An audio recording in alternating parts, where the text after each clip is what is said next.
मित्रों नमस्कार। मैं आपका अपने चैनल मयूरी ज्योतिष पर सभी दर्शकों का स्वागत करता हूं। और आज मैं पिछली बार विवाह के संबंध में मैंने विचार किया था और विवाह के संबंध में जो भी जानकारी थी मेरे पास वो मैंने आपको दी थी। आज मैं एक नया मुद्दा लेकर आया हूँ, वह है संतान विचार। उस दिन मैंने जिस महिला के विवाह के बारे में चर्चा की थी उसी की कुंडली है, जन्म तिथि वही है 23/2/1993, जन्म समय 2:50 दोपहर बाद और शुद्ध किया हुआ समय रेक्टिफाइड जो जन्म समय है वो है 2:51 स्थान अक्षांश 23 डिग्री 2 मिनट 39 सेकेंड, देशांतर 84 minute 32 minute 84 degree 32 minute 16 second. यहाँ संतान के लिए विचार किया जा रहा है।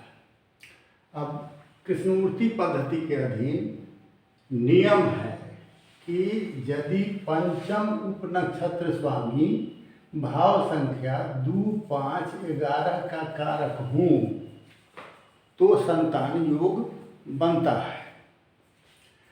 यदि इसके ठीक उलट इसका जो भी निगेटिव भाव है, नकारात्मक भाव है, वह है 1, 4 और 10। यदि 1, 4 और 10 के कारक हों और किसी भी पॉजिटिव या सकारात्मक भाव 2, 5, 11 का कारक नहीं हो तो ऐसी परिस्थिति में संतान प्राप्ति में दिक्कत होती है। संतान और खासकर जब पंचम उपनक्षत्र स्वामी ऐसी राशि में अवस्थित हो जो उसर राशियाँ हैं। उसर राशियाँ मतलब जो बंजर राशि है, जिसमें मेष राशि है, मिथुन राशि है, सिंह राशि है और कन्या राशि है। ये 4 राशियाँ उसर राशियाँ कहलाती हैं। तो इनमें यदि ये उपनक्षत्र स्वामी बैठे हों, पंचम उपनक्षत्र स्वामी या इनके नक्षत्र स्वामी भी बैठे हों तो वो भी संतान के लिए बाधा कारक है। तो और यदि वो ऐसे वहाँ बैठे हों जहाँ जो राशि उर्वर हो, संतान देने में सहायक राशियाँ हम ऐसी राशियाँ हैं कर्क राशि, वृश्चिक राशि और मीन राशि। ये तीनों राशियाँ जल तत्व राशियाँ हैं। आपको पता ही है कि दशावतार में प्रथम अवतार मत्स्य अवतार है, वो जल में हुआ। तो जल तत्व राशि जो है वो बहुत ही उर्वर राशि मानी गई है। यहाँ इस कुंडली में पंचम उपनक्षत्र स्वामी चंद्रमा है और चंद्र गुरु के नक्षत्र तथा मंगल के उपनक्षत्र में अवस्थित है। अब यहाँ देखिए, चंद्रमा प्रथम, द्वितीय और नवम भाव के कारक हैं। प्रथम द्वितीय भाव के स्वामी हैं, मालिक हैं और नवम भाव में चंद्रमा बैठे हैं। इसलिए 1, 2, 9 भाव ये नवम भाव के कारक हो गए और इनके नक्षत्र स्वामी गुरु हैं। और गुरु भाव संख्या 3 में बैठे हैं और भाव संख्या 6 और 10 के स्वामी हैं। तो वो 3, 6, 10 के कारक हो गए, तृतीय, षष्ठम और दशम भाव। उपनक्षत्र स्वामी मंगल है। मंगल द्वादश भाव में बैठे हैं और एकादश भाव के कारक हैं, मालिक हैं। तो मंगल 11 और 12 भाव के कारक हो गए। इस प्रकार चंद्रमा प्रथम, द्वितीय, तृतीय, षष्ठम, नवम, दशम, एकादश और द्वादश भाव के कारक हैं।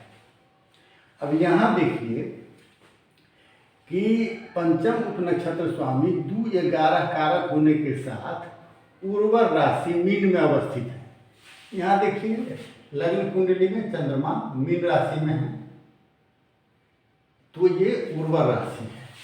तो इसलिए ये 2-11 तो कारक भाव मिल गए और इसके अतिरिक्त उर्वर राशि मीन में अवस्थित है, इसलिए संतान प्राप्ति का स्पष्ट योग बनता है। स्पष्ट हो गया।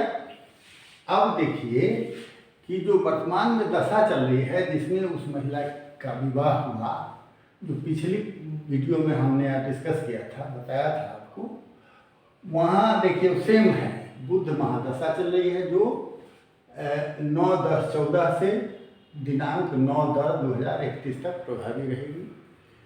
और 2020 में उसकी शादी हुई, 3-3.5 साल गुजर गया, लेकिन अभी तक उसे संतान प्राप्ति नहीं हो पाई है। अब यहाँ विचार करने के लिए देखते हैं कि महादशानाथ बुध किस किस भाव के कारक है। महादशानाथ बुध जो है वो 9वां भाव में बैठे हैं और चतुर्थ भाव और द्वादश भाव के मालिक हैं। तो 4, चतुर्थ, नवम और द्वादश भाव के कारक हो गए। नक्षत्र स्वामी इनके जो है सो गुरु हैं, तो गुरु जो है सो 3, 6, 10 तृतीय भाव में बैठे हैं। 6ठा भाव और 10वां भाव के स्वामी हैं, तो 3, 6, 10 के कारक हो गए। और सूर्य उपनक्षत्र स्वामी हैं, तो सूर्य जो है सो तृतीय भाव के स्वामी हैं और अष्टम भाव में बैठे हैं, तो 3 और 8। और सूर्य अनटिनाइटेड, इनके नक्षत्र में कोई ग्रह नहीं है, लेकिन सूर्य किसी भाव के उपनक्षत्र स्वामी नहीं है, इसलिए ये सिर्फ तृतीय और अष्टम भाव के कारक हुए। तदनुसार कुल मिलाकर महादशानाथ बुध तृतीय, चतुर्थ, षष्ठम, अष्टम, नवम और 10वां और द्वादश भाव के कारक है। इनमें एक भी भाव संतान कारक नहीं है, न दूसरा है, न 5वां है और न ही 11वां है। द्वितीय, पंचम और एकादश भाव में से किसी भाव के ये महादशानाथ बुध कारक नहीं है। अब देखिए इसमें और कोई भाव है, तो ये 4 और 10 जैसा कि मैंने पहले ही बताया है, ये नकारात्मक भाव हैं संतान के लिए, ये उपस्थित हैं। और कोई सकारात्मक भाव, एक भी भाव यहाँ संतान के कारक उपस्थित नहीं है। एक 9वां भाव है, अष्टम भाव विवाह तो करा सकता है लेकिन संतान प्राप्ति ये नहीं दिला सकता, खासकर महिलाओं के लिए। ये 9वां भाव ये विवाह, ये संतान के लिए फैसिलिटेटर है, मतलब कि कोई हल्का सा कोई मदद आपको कर दे उस काम में, तो ये फैसिलिटेटर का रोल अदा करेगा, लेकिन ये कारक नहीं हो सकता। तो सिर्फ एक ही मध्यम किरण 9वां भाव दिखाई देती है, लेकिन अब तक जो रिजल्ट है 3.5 साल गुजर गया, लेकिन अभी तक वो महिला ये प्रेग्नेंट या ये गर्भधारण नहीं कर सकी है। अब यहाँ अष्टम भाव है, ये अष्टम भाव चिकित्सा का भाव है, या वैद्य का या डॉक्टर का या चिकित्सक का भाव है, ये अष्टम भाव है। तो उनका इलाज भी चल रहा है, चिकित्सा हो रही है, लेकिन अभी तक कोई खुशखबरी नहीं मिल पाई है। हम लगातार उनके संपर्क में हैं, लेकिन अभी तक ये प्रेग्नेंट नहीं हो पाई हैं, कंसीव नहीं कर पाई हैं। तो चूँकि अब 9वां भाव एक सहारा, एकमात्र सहारा है, तो ईश्वर की कृपा हुई तो हो सकता है कि उनको संतान प्राप्ति हो जाए इस महादशा के दौरान। तो इस प्रकार से ये संतान के लिए मैंने डिस्कस किया है, और हम समझते हैं कि सारी बातें आपको समझ में आ गई होंगी। और भी कुछ बातें होंगी तो हम अगले वीडियो में संतान के संबंध में विचार करेंगे, तो हम अवश्य उसका जिक्र करेंगे। जैसे कि जुड़वा बच्चा होता है, तो वो सब परिस्थितियाँ क्या होती हैं उसके बारे में हम अगले वीडियो लंबा हो जाएगा, इसलिए जो है सो हम या अपनी बात को यहीं समाप्त करते हैं। और हम उम्मीद करते हैं कि सारी बातें आपको समझ आ गई होंगी, और इसे यदि किसी भी प्रकार का कोई भ्रम की स्थिति हो, कोई कन्फ्यूजन हो, तो आप हमें संपर्क कर सकते हैं। मैंने पिछले वीडियो में अपना मोबाइल नंबर या व्हाट्सएप नंबर दिया था, आप उस वीडियो सबको देख रहे होंगे, और आप उसको सब्सक्राइब भी करिए, देखिए ही नहीं सब्सक्राइब भी करिए और लाइक भी करिए, और मित्रों के बीच उसको शेयर भी कीजिए। तो इसी के साथ मैं आज अपनी वाणी को विराम दे रहा हूँ और आपसे विदा ले रहा हूँ। उम्मीद करता हूँ अगली वीडियो में पुनः आपसे मुलाकात होगी। तो आज के लिए बस नमस्कार,